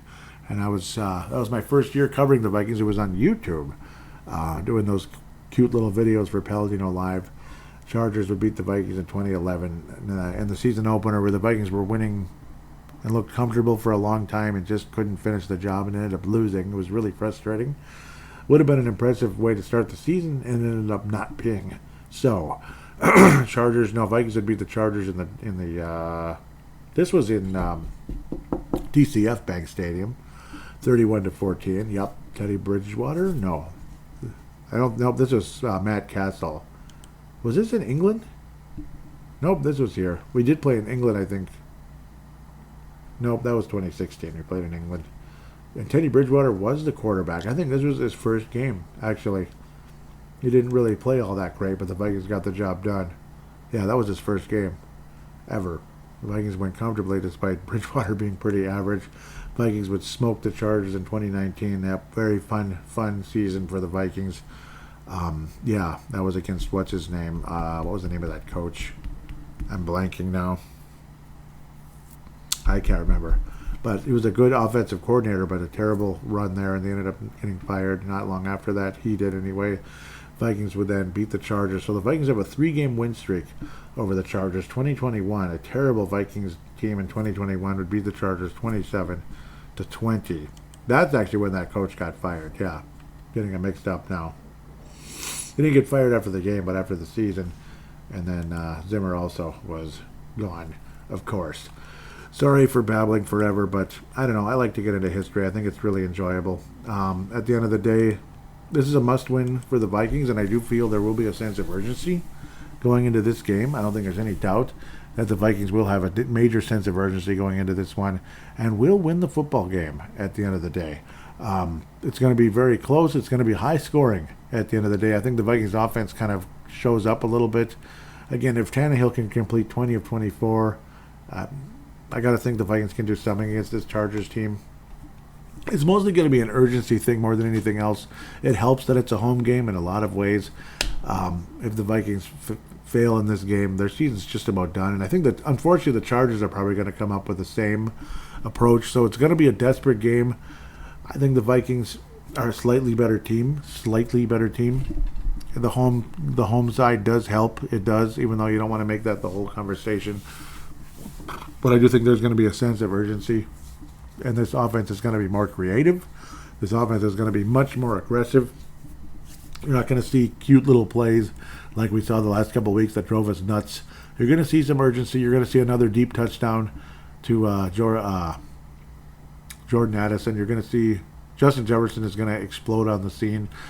Not that he hasn't exploded on the scene, but he's going to really explode on the scene. I think he's going to get possibly 190 yards and a couple of touchdowns in the game. Kirk Cousins will throw for over 350 at the very least. It'll be one of those exciting days for Viking fans. The Vikings will win 35-31 over the Los Angeles Chargers. It's going to be a desperate back and forth. Can you top this type of game? And I think the Vikings emerge victorious. Thankfully, again, a home game. It's going to help. The crowd's going to say, guys, wake up. Let's get this done. And put it this way, the Vikings come out flat against this Chargers team. Their season is probably in jeopardy. I won't say done, but it's in serious jeopardy. I don't think they have a 92 Chargers run in them. Oh, that team went 11-1 after starting the season 0-4. That just doesn't happen. Vikings' success rate against the Chargers of late has been nice. I think the Vikings ride that success one more time and get the victory over a Chargers team that's struggling. 35-31. It'll be close, obnoxiously close. The Vikings will probably trail multiple times in the game, but will emerge victorious. The defense will be tested, especially the run defense, even though the running game in LA isn't all that scary. But I still think, obviously Justin Herbert's going to find a way to get some yardage, but the Vikings will turn over Justin Herbert fairly late in the game to wrap things up. That's my belief. With that, we'll take a quick break and come back and for probably a still fairly brief fan interaction, but Mad Martin hath returned.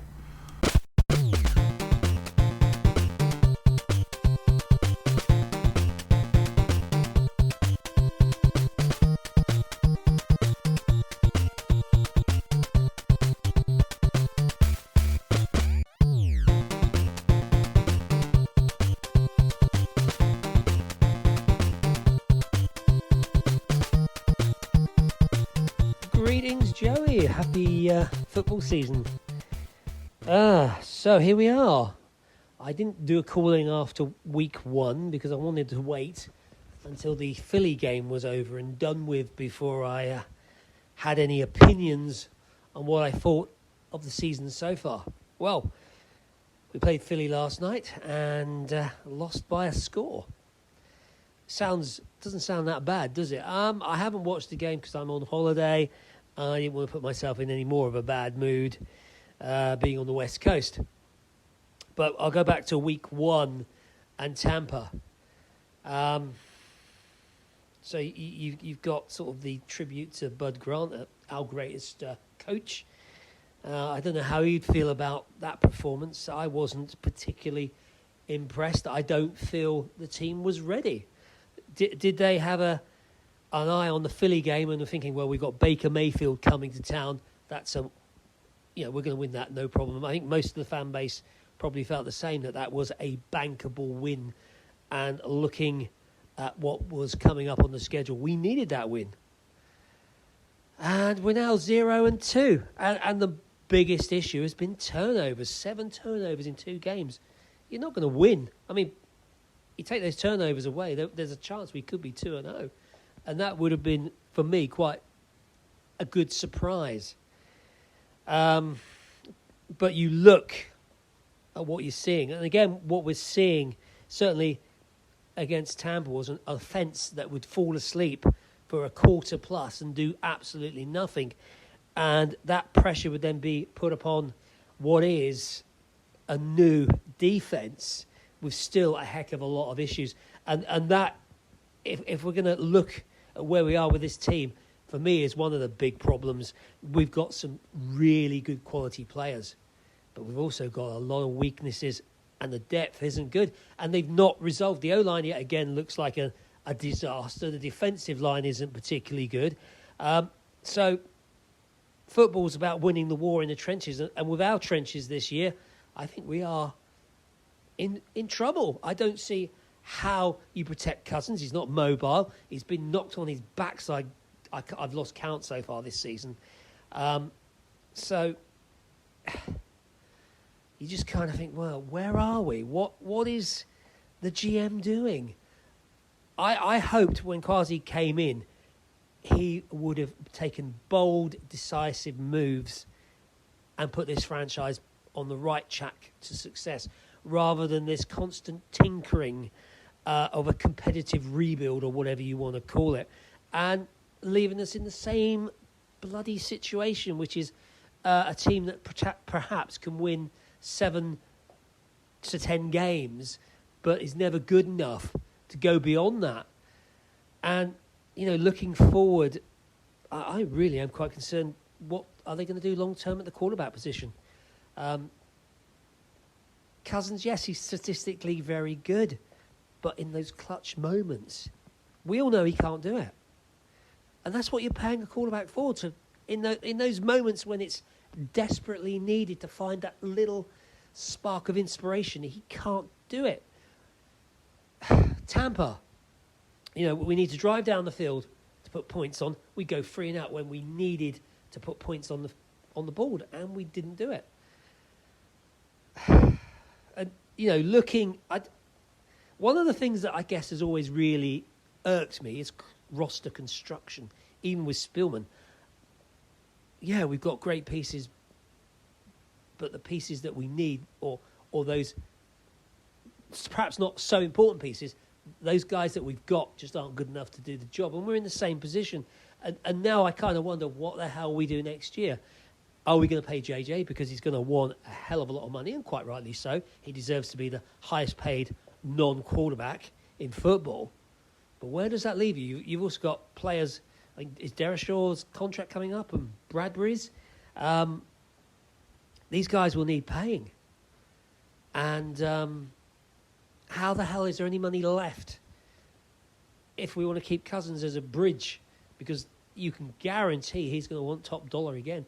And I don't blame him. Get what you can while you can. But it leaves this team in a precarious position when it comes to what they're going to do at the most important position in football. And to be honest, I don't know what the hell they're going to do. You know, you kind of 0-2, you're thinking, well, if we go 0-5, do you just say, right, let's have a look at the lads we've got at the quarterback position, chuck them in, and if we go 1-16, so be it. But it puts us in a fantastic position to draft somebody next year, because we need to think about the future. Otherwise, we're going to be looking at the same situation next year. And from the perspective of the GM, going into year 3, and you haven't got a franchise quarterback or a quarterback that you feel can lead this team to greatness, puts you on the hot seat. Dear, oh dear, I don't know what to think, to be honest, Jay. I just feel we're in limbo and I don't see any way out of it. Okay, I will sit down and watch this game later on, probably on the flight back to the UK. It's downloaded, so... Or maybe I'll just get drunk or something and go to sleep. Anyway, you take care, my friend, and brothers and sisters, Skol to you all.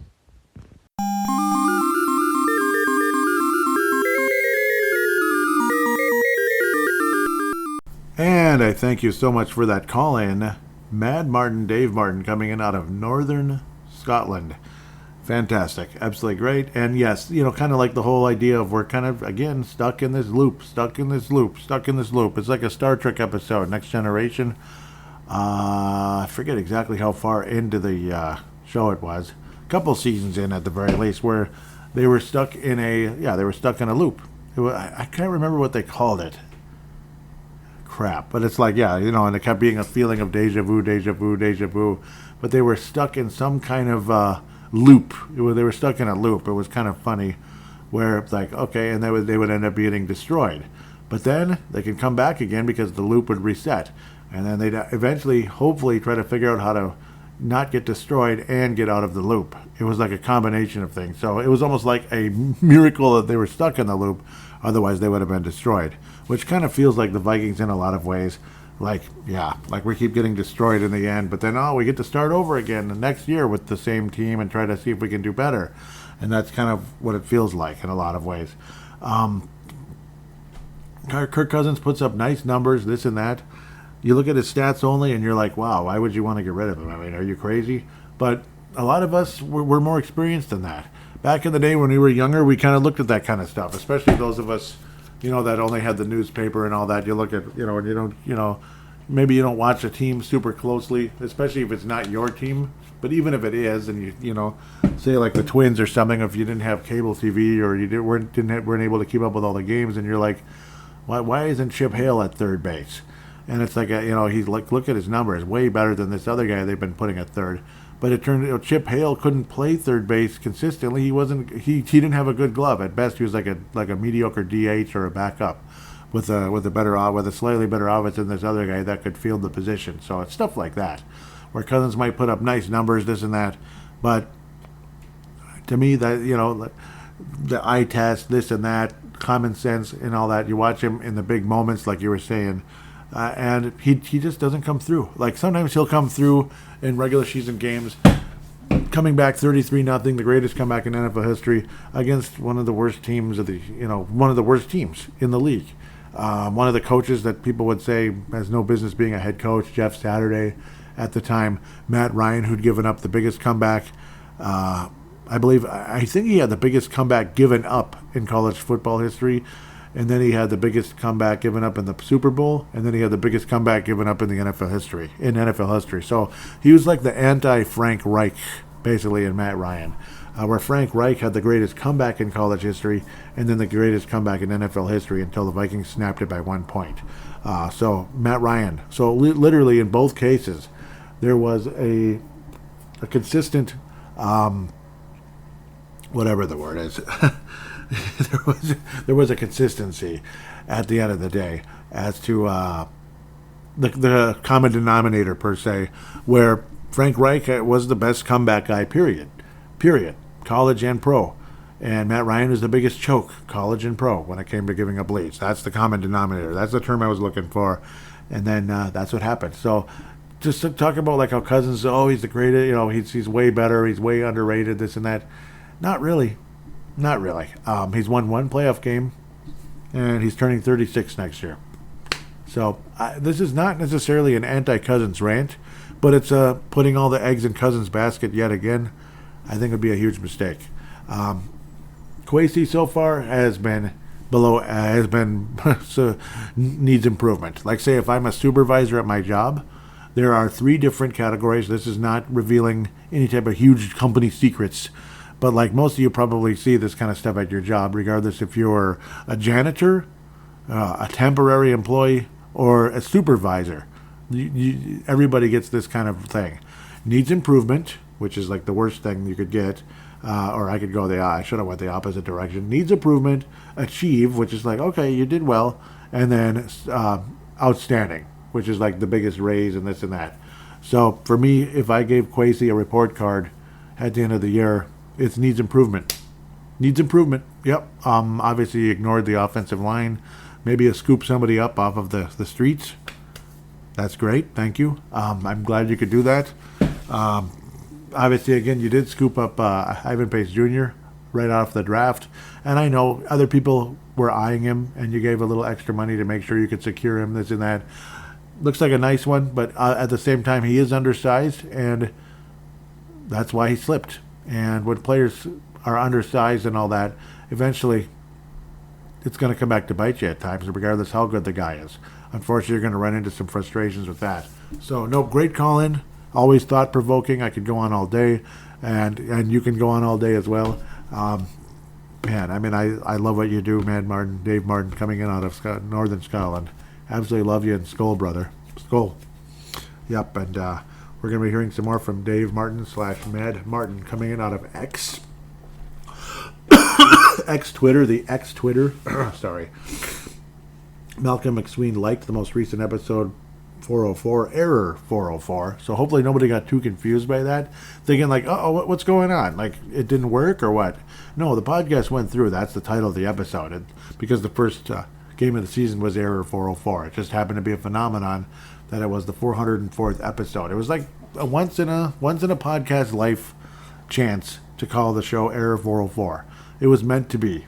When the episode is 404, and it's that obnoxious error you get when the network goes down, like a server's down. You're like, oh no. Now we're stuck. I can't do anything.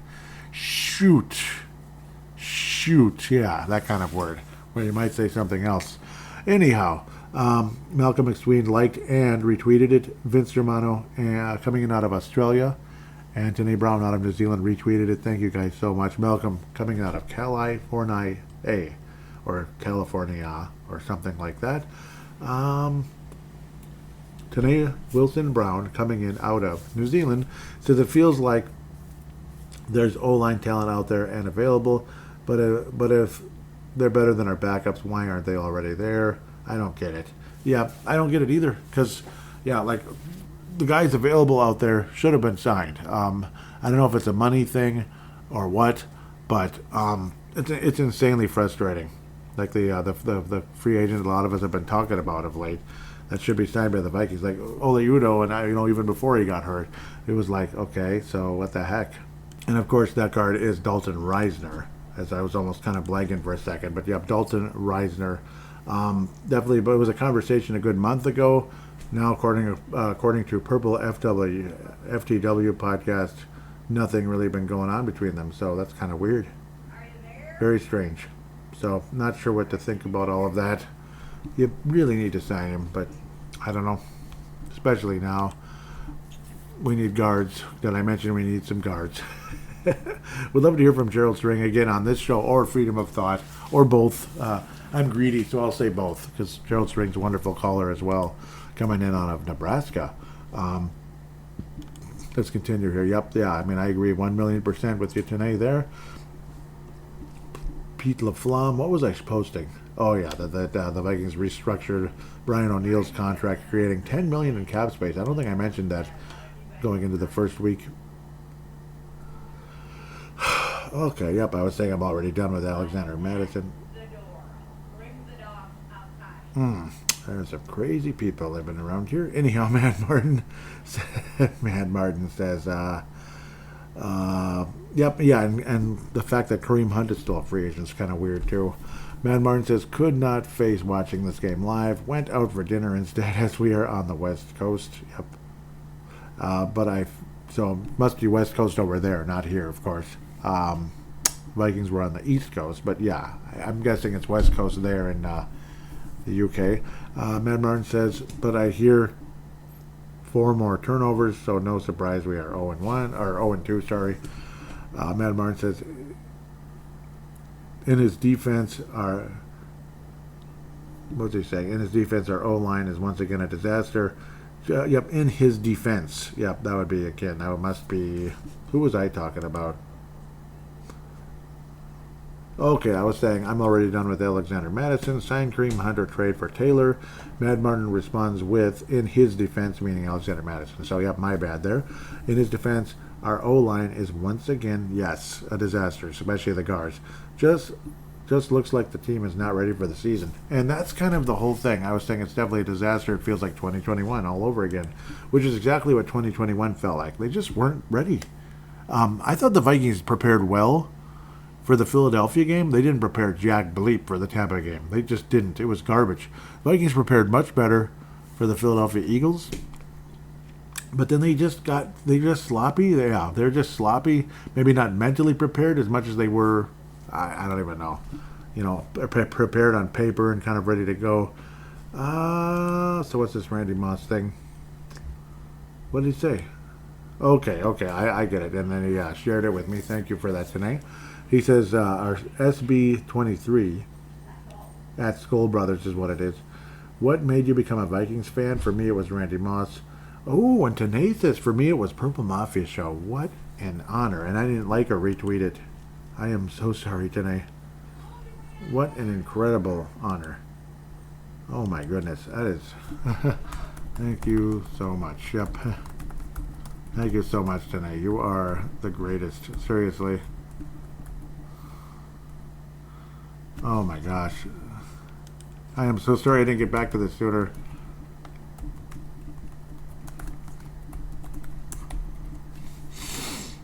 Oh, man. I mean, that's an honor. Yep, I deeply appreciate that. And yep, people saying for him it was Randy Moss. Well, for me, it was Chris Carter. It was Chris Carter, 92. That was right when Chris Carter first started kind of coming on the scene with the Minnesota Vikings. Chris Carter, and just kind of watching the Vikings, in a lot of ways, it was almost like the Twins winning the World Series in 91. I wanted to see the Vikings win a Super Bowl. Oh, boy, was that a mistake, right? Well, hopefully it does happen someday, and we'll all feel so much better. But, oh my, think about that, though. That was kind of my mentality coming in. In a lot of ways, it was the Twins winning the World Series, and then just the fact of, like, every time I played football, I enjoyed it. And it's like, played a little football and stuff. And then it's like you watch, and it's like, why haven't I been watching this consistently the last, 6-7 years, and I was kind of getting old enough to watch? Maybe 4 years, 5 years, whatever. 92, 93, 92. I was already in 7th grade when I started watching the Vikings. That's crazy. Like, consistently, full-time, became a Vikings fan. 7th grade, that's late. That's really late. Some of you might have started watching when you were 4 or 5 years old. Think about that. That's insane. So, it's stuff like that. So, in a lot of ways, it was the Twins winning the 91 World Series. It's like, watch the Vikings, too. Maybe they can end this drought. Yeah. Well, it's been double the time now. 92, the Vikings were 31 years old. Well, that's pretty simple math. 92 to 2023, or 2023, that's 31 years. So it's doubled. it's doubled. Next, Mad Martin says, I think you are probably correct. Just watch the game finally, but I doubt Cook could do much behind that line. Yep, I agree. I think you're right. And yes, like Madison, I was like pissed off and stuff. But yeah, the whole Matt Asiata thing, like I talked about in the first segment, I believe, Matt Asiata, yeah, he looked super bad, but then again, the line in front of him was so bad it made him look even worse. Yeah, as weak as Matt Asiata was, he's just too slow. Matt Martin says, always a solid podcast, my friend. And yes, thank you so much, Matt Martin. Today, I can't thank you enough for that. That's an honor, though. I mean, seriously, for me, it was Purple Mafia Show. Wow, what an honor. At Purple Mafia Show is, of course, the Twitter account. Now we're going to go to Facebook Instagram, because I believe Facebook is still, it's still kind of stuck. I'm not sure what to say anymore. At Purple Mafia Show, once again, for Instagram, just look up Purple Mafia Show, all one word, and it will be in the show description. The in-game thread, or let's even go to the most recent post of the episode. Yeah, because there's responses there, which is, I can't thank you people, I can't thank you guys enough for that. What was I saying? Oh, jeez. Yeah, episode 404 or whatever. Strike Force, that would be again. This is Mark Carlson. Welcome back to the show, Mark Carlson. Welcome back. Coming in out of Iowa says, finally, football is back. Well, for me, it has been back for a while. The Blue Bombers and the CFL team are on week 15. Wow. Week 15? Gee, so they play all summer. And it is even better to have the Purple Mafia Show back on the playlist of podcasts. Error 404 was perfectly titled. Where did it go? Error 404 was perfectly titled. Though I didn't watch the game, I did listen to the last 4 or 5 minutes or so. Now I know the D was tired and the offense did not help. And they got tired, and the offense didn't help in Philadelphia also. That's just me jumping in. Sorry. Sorry for the chair making so much noise here. It did not help, but the way the game ended, it felt like they just didn't have it in them to win the game, or even to try. Therefore, Error 404 was an apt choice, and is also matched with the episode number. That's kind of what happened. Number 404 reminded me of an episode from 2012, I think, when Brent Jacobson asked, would the real Christian Ponder please stand up? That was funny. Yeah, man, boy, you remember that one, huh? I can remember Brent saying that as well. And that was the way I feel about the beginning of this season. Like, will the real Vikings offense please stand up? Will the real Kevin O'Connell please stand up? Even though I hate the person that talked about the real Slim Shady. Yeah, I'm not a fan of that artist at all, but still funny reference though, no doubt. It was awesome. And I'll go back to what Mark was saying. He said, and that's the way I feel about the season, the real, Christian Ponder, please stand up. And I don't think I am the only one who is doubting after week 1. Paladino Joey said it. We lost to the bleeping Bucks. The bleeping Tampa Bay Bucks. Yep, I put that in. I almost forgot saying that. That's funny. And I agree. A way of a game. We should have won. And now on to the Eagles. The Eagles. Yep, I'm going to see you're messing around there. The Eagles next week. Yeah, that might have been a typo. Next Thursday. Not good. It will take another bite out of fan enthusiasm and all that. Anyway, hell of a podcast. 404 podcasts. That's a lot, man. And there is a reason to celebrate. Skull Purple Mafia Show. Longevity, dedication, and the love of purple. I hear it in the second segments all the time when the host gets historic, quote unquote, with a smiley face. Mark from Iowa. Thank you, Mark. That is awesome. This is why the show's still going, guys. Has there been times I wake up, it's like, I don't know, I don't feel like it, especially when it's a crappy season like 2013. 2013, you wouldn't believe how many times I wanted to just hang it up. 2016, later in the year. 2020, 21, oh, yuck. Then last year was a blast until the playoffs. Then it wasn't.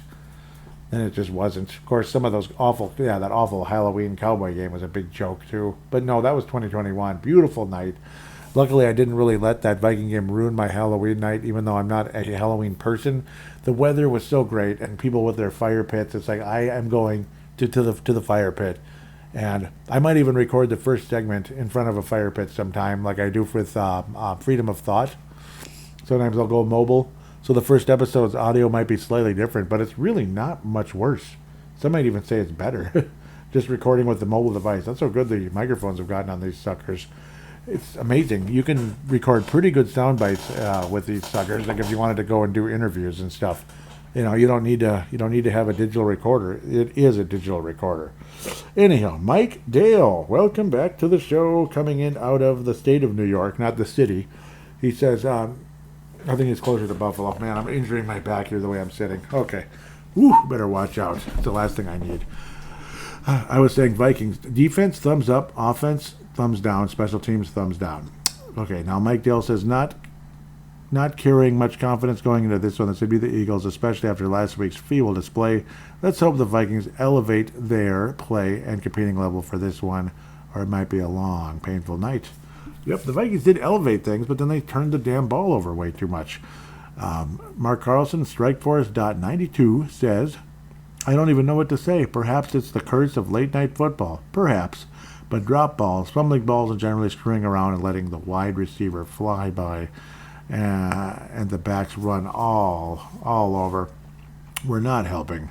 An unprepared team is what we have, and I am just glad I don't have to waste this Sunday watching them. Yes, I agree. It was a nice day today on Sunday. So again, I recorded the first segment Friday because it was raining. You probably heard me say that on the segment. And then Sunday night, the second and third, just because you can get the actual, like games, and all that. I'm not sure if there's any more, but at least Instagram's already fairly active, which is really cool. I'm going to click on the post-game thread. Did anybody actually go to the post-game? Yes, they did. Sure looks like it. There he is. Yep. Oh, yeah, there they are. Oh, Mike Dale's got one of those big ones. Yep. Mike Dale is back with a vengeance. I love it. And Mark Carlson as well. Mark Carlson says a Sunday evening note. Oh, yeah, this one's really fresh. So great timing, Mark. You see, Mark knows. Mark knows when Purple Mafia comes out. Sunday night. Yep, even on a Thursday night week. Because why would I just rush the show out and not have a full segment too? There'd have to be a reason behind that. Maybe fall cleanup season or something.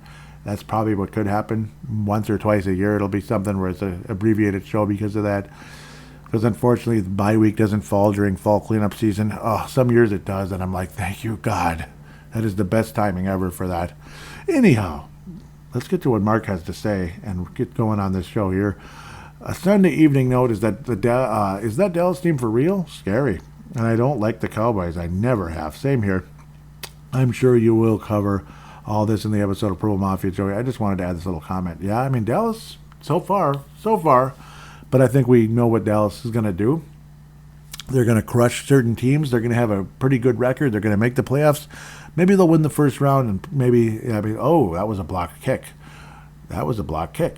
The Patriots with the block kick could help give them a shot here in the arm. Down 17-3, pardon me. Blocked the Miami kicker. Interesting. So, yeah, and of course, fumble recovery, blah, blah, blah.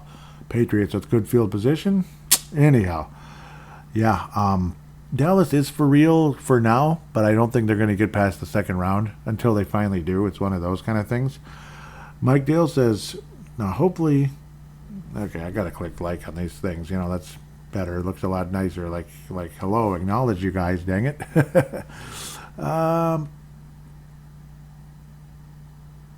Okay, I'm just going to take my chances here that I'm not interrupting. I'm not interrupting and jumping into part 2 first. Because how there's 2 posts and one. Yeah, I hope I get this right. Nope, I think you have to start from the bottom and go up in order to get this chronologically accurate. Here it goes. I think this is what wraps up the show. So it'll make it it'd be a nice way to wrap things up. Mike Dell says, well, it was another frustrating and disappointing game. The sad part is that the Eagles were not playing well for a team that is supposedly the most premier, cream-of-the-crop team in the NFC. They really didn't. They were there for the taking, but once again, through fumbles/turnovers as well as a lack of organization and discipline, the Vikings are now 0-2. Where last year they had the gumption to do the basics, fundamentals, and little things right, capitalizing on other teams' mistakes, which allowed them to beat teams in one-possession score games. The Vikings are now doing the inverse. They are now the team making stupid mistakes and not converting their opportunities, by dropping balls and, in general, sloppy play. Thus they are the ones losing these one-score games. Yep, a lot like 21, right? Remember all those? It was like 100 of them. It's like a straight-up swap, yeah. In the fundamentals, shoot yourselves in the foot sweepstakes, where the Vikings have become the Lions, and the Lions are now the Vikings from last year, until today anyway. They seem to have trouble traded places. Pros, there aren't many. I guess you could give some accolades to Danielle Hunter, yeah, T.J. Hawkinson, and maybe Jordan Addison. Jefferson did well, but that out-of-the-end-zone fumble absolutely killed the Vikings. That was the death knell. It really was. Cons, yep, takes a deep breath because it's a big one. That's funny. The offensive line was atrocious, as was the defensive line, especially against the run, save for the aforementioned Danielle Hunter. However, by far, the Christian Pond Memorial Award goes to Alexander Madison. Yep. What happened to this guy? Is it just that he's cracking under the weight of pressure of now being the number one feature tailback? It feels like it, doesn't it? Like the Denny Hawking comment I made in segment 1. Not only can he not gain yardage via handoff or pitch, but he can't even catch or hold on to the ball now. There needs to be some serious soul searching by him during this now elongated off week to try to find some of the semblance of his game and former self. KJ Osborne also usually had such good, reliable hands, especially in clutch situations. What's happening with him? Yeah, I was really disappointed. Kirk, again, with the fumbles, because he does not recognize or feel pressure because he has the awareness of his surroundings of that of an octogenarian. Yep, pretty much. It's sad. And then final piece here from Mike Dale. This team in general, with the turnovers and inability to catch or hold on to the football, that's a con. Yep, this can't keep happening, or this team is toast. They may already be toast despite it still being in the infancy stage of the season. These stupid mistakes need to be identified and rectified in the immediate future. Sharpish. In the meantime, this ish unwatchable. Yes, it is. So it's definitely unwatchable. It says top comments. That should be everybody, though. Well, okay, that is all of them. At least for that, I want to make 100% sure that I didn't miss anybody. I don't think I did. No, I think it was last week that Tanae commented on the Instagram, but no, Instagram's working. So Instagram is definitely helping make up for the whole Facebook situation, and I'm happy. And I'm gonna keep the Instagram coming regardless if Facebook comes back or not. Because this show has gone through a little bit of tough times of late with the shadow banning on the Twitter. Luckily, you guys still see it, but other people aren't seeing it for some reason. I don't know why.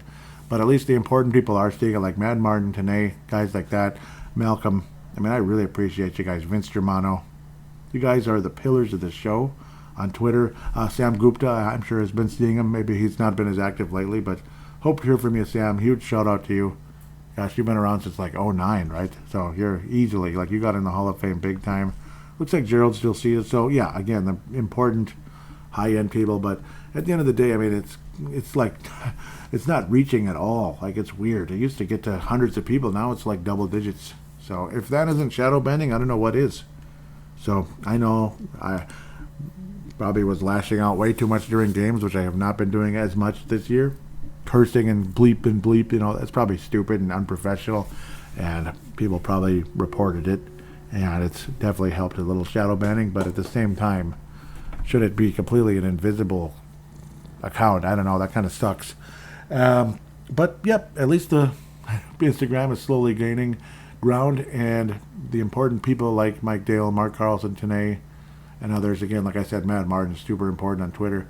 At least the super important people are seeing it, so you guys are the greatest, Hall of Famers that have really kept this show going forever. So, can't thank you guys enough. Really, can't thank you enough. With that said, I think that's about where I need to stop here. I've probably been babbling too much, and my wife is like, shut up and let me sleep, because she has to get up early. So, with that said, I hope all of you have a nice week, and the Vikings can come back and defeat the Chargers. Unless Unless, of course, by some miracle, we do, like say we have like a full-on tank of a year without even trying to, and then we do get the first pick and we do get the franchise quarterback. Then it's worth it at the end of the day. Tanking would suck, but at the same time, if you can get the number one pick and get your franchise quarterback finally, that'd be great. Totally feel you on that, Mad Martin. It has been a problem with this team forever, basically. And it seemed like whenever we did have a super high pick, we didn't do so great with it. You know, Matt Khalil, guys like that. And I have no idea who we got in 85 after that awful 84 season. So I don't even remember. I think it was a pretty big name guy, but I'm blanking on who it was, and I apologize. I'll look that up at some point and talk about it. It's obviously not important now. I mean, they're all retired from that far back. No kidding. With that said, have a great week. Skol Vikings, and we'll talk to you soon.